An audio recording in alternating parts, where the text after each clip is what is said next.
20 de diciembre de 1943. En algún punto sobre el norte de Alemania, un B-17 está a punto de convertirse en una tragedia en el aire. El fuselaje parece un colador. Dentro hay heridos, varias armas ya no funcionan y lo peor, están solos. Ahora imagina esto. Se acerca un caza alemán. Cerca, demasiado cerca. Bastaría una sola ráfaga para que todo terminara en segundos, pero no dispara. En su lugar, ese as alemán hace algo que en su propio ejército podía traerle consecuencias muy serias. Y esto no es una historia bonita de película.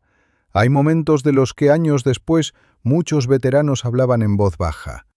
¿Por qué ese B-17 casi no tenía ninguna opción incluso antes de llegar al objetivo? ¿Qué vio exactamente el piloto alemán al acercarse a la cabina dañada? ¿Y por qué un solo gesto, allá arriba, podía complicarle la vida si lo veían las personas equivocadas? Y lo más inesperado ocurre después. Porque décadas más tarde, el piloto estadounidense empieza a buscar a ese alemán, al hombre que pudo derribarlo, y no lo hizo. Y cuando por fin se encuentran, sale a la luz un detalle que lo cambia todo. Aquel día, en el cielo, hubo otra decisión de la que casi nunca se habla hasta el final. Quédate hasta el cierre del video, porque allí no habrá moralina, sino el desenlace real. ¿Qué se dijeron cuando se vieron por primera vez y por qué muchos llaman a esto uno de los momentos más sorprendentes de la Segunda Guerra Mundial? No por los disparos, sino por el disparo que no ocurrió. Vamos allá. Hola, queridos amigos, me alegra mucho verles aquí en el canal. Escríbanme, por favor, en los comentarios cómo se llaman y desde dónde nos ven, de qué ciudad o de qué país. Me interesa de verdad saber qué compañía tan bonita se reúne hoy por aquí. Y una pregunta más, muy sencilla pero importante. ¿Ustedes creen que, incluso en una guerra, una persona puede seguir siendo humana? Respondan corto, sí o no. Y al final del vídeo les contaré cómo terminó esta historia muchos años después, y por qué el encuentro de estos dos hombres fue, para mucha gente, más fuerte que cualquier película. Ahora volvamos a diciembre de 1943. 20 de diciembre de 1943. Sobre el norte de Alemania. En el cielo va un pesado bombardero B-17F con el número 42-3167 y un nombre curioso, Ye Olde Pub. Parece como si lo hubieran reconstruido a toda prisa, pero en pleno aire. La parte delantera está destrozada, en la cola hay agujeros enormes, al timón de dirección le falta un trozo, el elevador izquierdo está dañado, el cableado falla, el sistema de oxígeno funciona a ratos, la hidráulica no responde bien y la electricidad aparece y desaparece. Y esto no es una lista fría. Ahora mismo estas fallas deciden si las 10 personas dentro podrán volver o no. En la cabina hay aceite, humo, confusión. Alguien grita, alguien se queja del dolor. El operador de radio no tiene comunicación, la radio está dañada, y el médico, en ese momento, es quien logre mantener la calma, porque allá arriba todo se congela rápido. Y si no hay manera de aliviar el dolor, lo único que queda es sujetar una venda y decir, respira, respira, aguanta. Y en medio de ese caos se acerca un caza alemán, un Messerschmitt Bf-109 G6. La cuenta parece simple, un avión rápido, entero y agresivo contra uno lento, dañado y rezagado. Normalmente algo así dura muy poco, pero esta vez el alemán no dispara. El piloto del B-17 es el segundo teniente Charles Charlie Brown. Tiene 21 años, y este es su primer combate como comandante de su avión.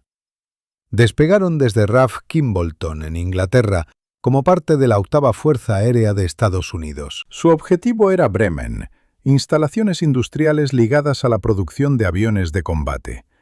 En la reunión previa les hablaron sin rodeos. Podía haber cientos de cazas alemanes en el aire, y Bremen estaba protegida por mucha artillería antiaérea. Pero hay un detalle que lo cambia todo.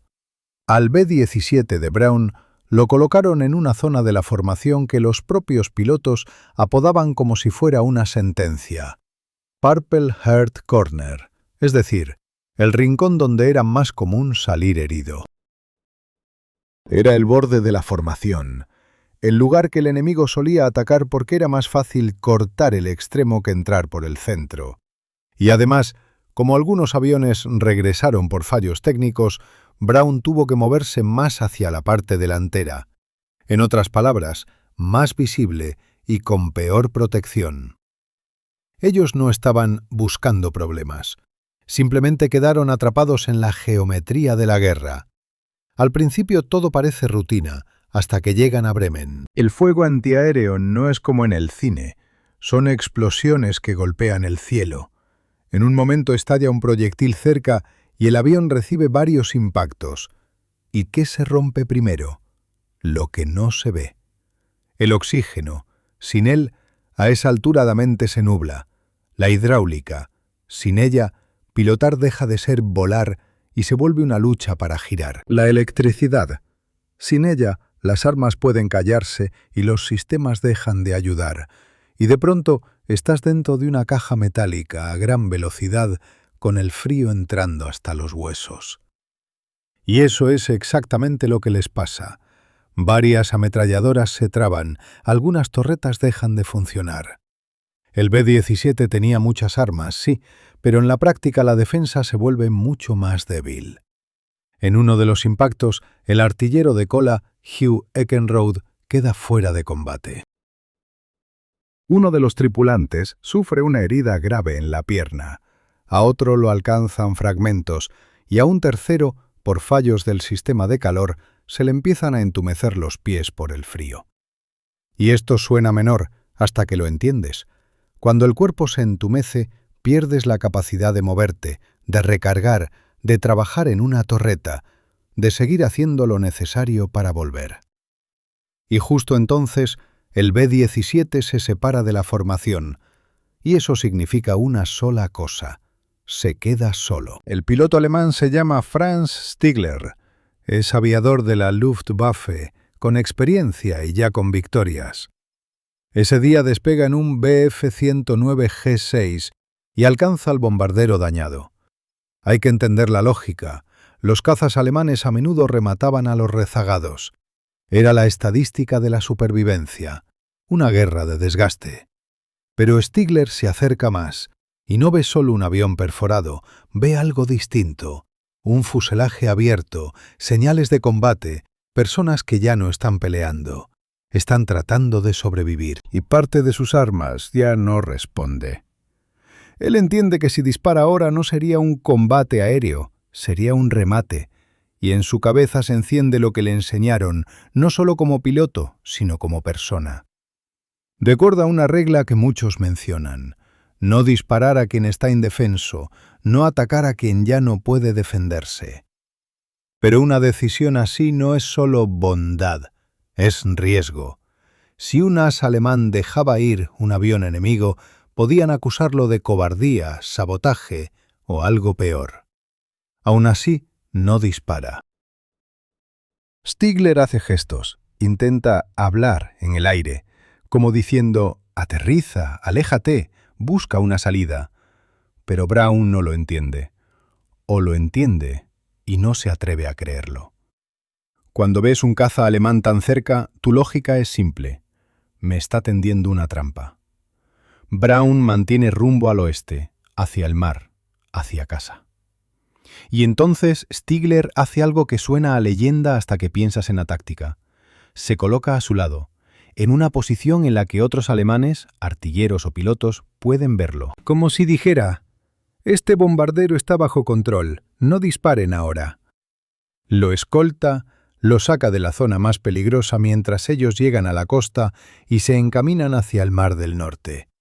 Imagínate la escena: un Bf-109 alemán al lado de un B-17 estadounidense, como dos aviones en un desfile, solo que uno está humeando y perdiendo aceite y el otro podría terminarlo todo con una sola ráfaga. Y luego, un último gesto. En algunos relatos se dice que Stigler saludó y después se dio la vuelta y regresó hacia la guerra, los informes, las preguntas y el riesgo de no ser comprendido. Desde el punto de vista del interés, aquí lo importante no es «y se salvaron», sino «cómo lograron salvarse». El B-17 es un avión pesado.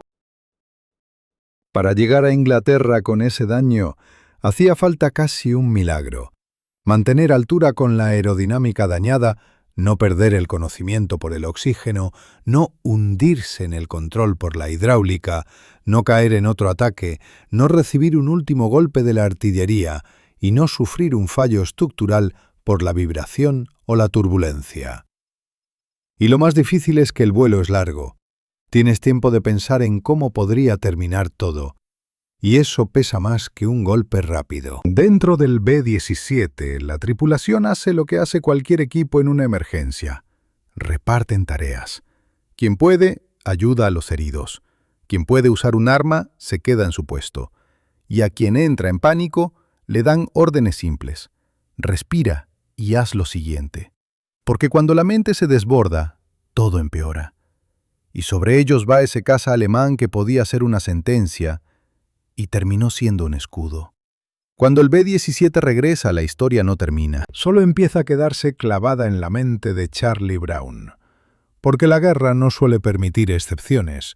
Si tu avión vuelve y el enemigo no te remata, queda una pregunta que puede durar décadas. ¿Por qué? Brown sigue con su vida, sigue con su servicio, pero la imagen de ese caza al lado es como una espina imposible de sacar. Y aquí viene el giro. Saltamos décadas hacia adelante, pero el interés no cae, porque ahora la misión es otra: encontrar a un fantasma. Pasa mucho tiempo. Brown intenta hallar alguna pista, archivos, asociaciones de veteranos, contactos. No sabe el apellido, no sabe la unidad, no sabe quién era. Solo tiene la escena en la cabeza. Después de varios intentos sin resultado, hace algo que hoy parece fácil, pero entonces fue casi lo único posible. Escribe una carta, un aviso, a una publicación de veteranos de aviación. Allí pone los detalles: la fecha, el lugar, el B-17 dañado, el BF-109 al lado. Y tiempo después llega una respuesta, corta y escalofriante por lo directa. Fui yo. Stigler, para entonces, vivía en Canadá.